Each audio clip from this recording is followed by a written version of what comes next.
I had heard things from people growing up, oh, God has a plan for your life. And I thought, well, my plan sucks. And so if you have a plan, I would really like to know what that is because it has to be way better than mine. Heather Maravilla had a childhood filled with trauma. I was raped at a very young age. And then I found myself honestly kidnapped at the age of 16, held hostage in an apartment in East Chicago, Indiana for 4.5 months. Maravilla found herself in foster care at the age of 17, just 1 year later. She was on her own. Vulnerability a theme in her coming of age story, the trauma from childhood sticking with her in the next chapter. It was up north, Indiana, and it was wintertime and it was cold. And I ended up getting a job. And I answered a job for a waitress, uh, what I thought was a restaurant. And when I walked in, it was a strip club. Maravilla says she was trafficked through Gary, Indiana. 4 bedrooms, 2 baths, and a house mom upstairs. Customers could come put their money on the bar, their credit card on the bar, pay for any number of girls they want, and take them upstairs. And the house mom advised us how much time we had in there, and we all knew what we were in there to do. She says she was made to think that she had control for the first time in her life, but in reality, she was stuck. That fear and that sense of danger was so real. It's the reason why drug addiction was so present. It's because I know I can't leave, or because when I do leave, I know I have to come right back, or I'm going to basically be found.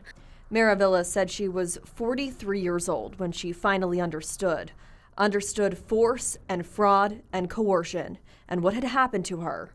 It was a woman who offered friendship without judgment that helped pull her out of a life under someone else's control. She was like the mom I never had. She felt like I was the auntie I always wanted. She felt like I was the grandmother's hugs I missed. Maravilla had no income, no job, and no place of her own. But for the first time, she had freedom. She put pen to paper, a form of therapy, and wrote a book that would one day speak to women just like her. Now she works for the Indiana Trafficking Victims Assistance Program. The program trains law enforcement, Department of Child Services, and the community to identify signs of human trafficking. They also connect victims to service providers.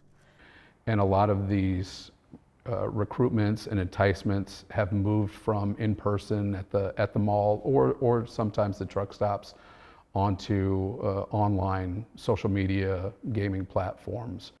Coalition coordinator Ian Hurst says that while there is an increase in trafficking during large events, trafficking is happening here, no matter the time of year. They will get their victims to believe like they're in a loving relationship with a boyfriend, or maybe that trafficker has taken the place of a parent or guardian. Hurst says oftentimes those victims are young. Males are actually a little bit younger. We see like 7 to 12, and then females 10 to 14, 15 at primary start of human trafficking activities or enticement. He says what you hear about trafficking on social media is not always the reality. Flyers under windshield wipers or dollar bills on car door handles, someone following you around a Target or IKEA. The state police have never had a human trafficking case come from any of those things.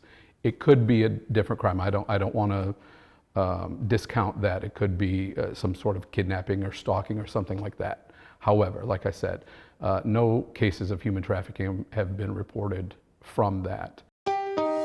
Thanks for watching. Here's another story you may like, and subscribe to the WSBT 22 YouTube channel.